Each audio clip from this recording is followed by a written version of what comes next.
प्रश्न ये था कि भारत के संविधान का और संशोधन करने वाले विधेयक पर विचार किए जाए। शुद्धि के अध्ययन मत विभाजन इस प्रकार है। हाँ 298 298, ना 230 230। प्रस्ताव संविधान के अनुच्छेद 368 के उपबंधों के अनुसार सभा की कुल सदस्य संख्या के बहुमत द्वारा तथा सभा के उपस्थित और मत देने वाले सदस्यों के कम से कम 2/3 बहुमत द्वारा पारित नहीं हुआ। अब इस संविधान संशोधन पर विधेयक पर आगे की कार्रवाई करना संभव नहीं है। अतः संघ राज्य क्षेत्र विधि संशोधन विधेयक 2026 तथा परिसीमन विधेयक 2026 के संबंध में आगे की कार्रवाई पर निर्णय लेना है।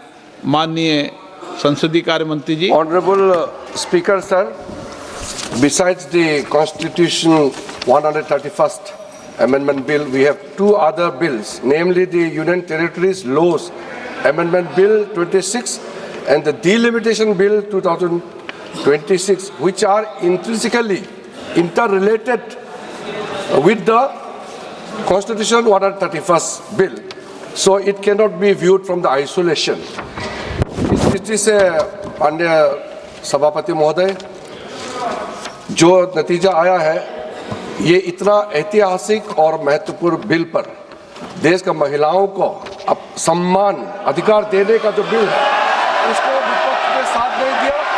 बहुत खेद की बात है और इस ऐतिहासिक पल को आप अपना एक मौका था आपने गंवाया है।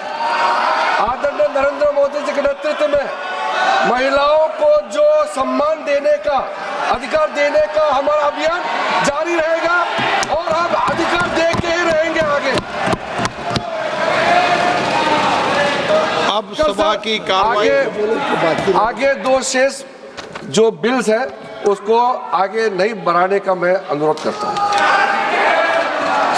सभा की कार्रवाई कल दिनांक 18 अप्रैल 2026 को प्रातः 11 बजे तक के लिए स्थगित की जाती है।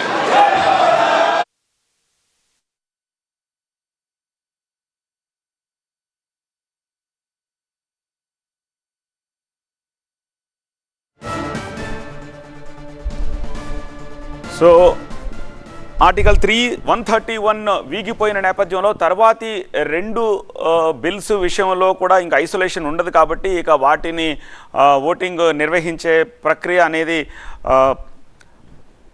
ఒక ప్రాపర్ ఇది కాదు కాబట్టి ఇక వాటి విషయాన్ని ఎక్స్క్లూడ్ చేస్తూ బిల్లుని వీగిపోయినట్టుగా ప్రకటిస్తూ సభని రేపు వాయిదా వేశారు లోక్సభ స్పీకర్। సో మొత్తంగా 298 అనుకూలంగా వచ్చాయి। సో మిషన్ ద్వారా వేసిన నెంబర్ అది। లోక్సభలో ఇప్పుడు 2/3 మెజారిటీ రాని కారణంగా వీగిపోయాయి। మొత్తం 528 ఓట్లు పోలేనట్టుగా స్లిప్పుల్ని సైతం లెక్కించిన తర్వాత తెలిసింది। సో అనుకూలంగా 298, వ్యతిరేకంగా 230 ఓట్లు పోలయ్యాయి। సో మహిళా బిల్లుకు మెజారిటీ దక్కలేదు।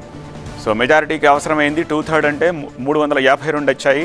సో ఆ 352కు గాను అనుకూలంగా వచ్చింది 298 కాబట్టి ఈ బిల్లు వీగిపోయినట్టుగా ఉంది। వీటితో కోరిలేట్ అయిన బిల్స్ మిగిలిన 2 బిల్స్, సో ఆ బిల్లుని ప్రభుత్వం విత్డ్రా చేసుకున్నట్టుగా కిరణ్ రిజిజు మంత్రి ప్రకటించారు।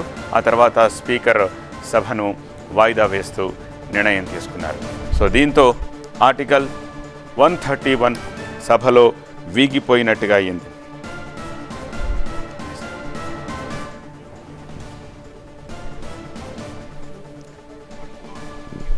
131 ఆర్టికల్ 131 2/3 మెజారిటీ తోటి పాస్ అవ్వని నేపథ్యంలో దాంతో కోరిలేట్ అయిన మిగిలిన 2 బిల్స్ని కూడా కేంద్ర ప్రభుత్వం విత్డ్రా చేసుకున్నట్టుగా కేంద్ర మంత్రి కిరణ్ రిజిజు ప్రకటించారు। దాన్ని ఐసోలేట్ చేసి ఆ బిల్లుకి మనం మూవ్ చేయలేము, దానికి ఓటింగ్ నిర్వహించలేం కాబట్టి దీంతో రిలేట్ అయింది కాబట్టి ఈ 2/3 మెజారిటీ తోటి ఈ బిల్లు పాస్ అవ్వని కారణంగా ఆ 2 బిల్స్ని కూడా విత్డ్రా చేసుకుంటున్నట్టుగా కిరణ్ రిజిజు ప్రకటించారు। దాంతో సభను వాయిదా వేస్తూ స్పీకర్ నిర్ణయం తీసుకున్నారు.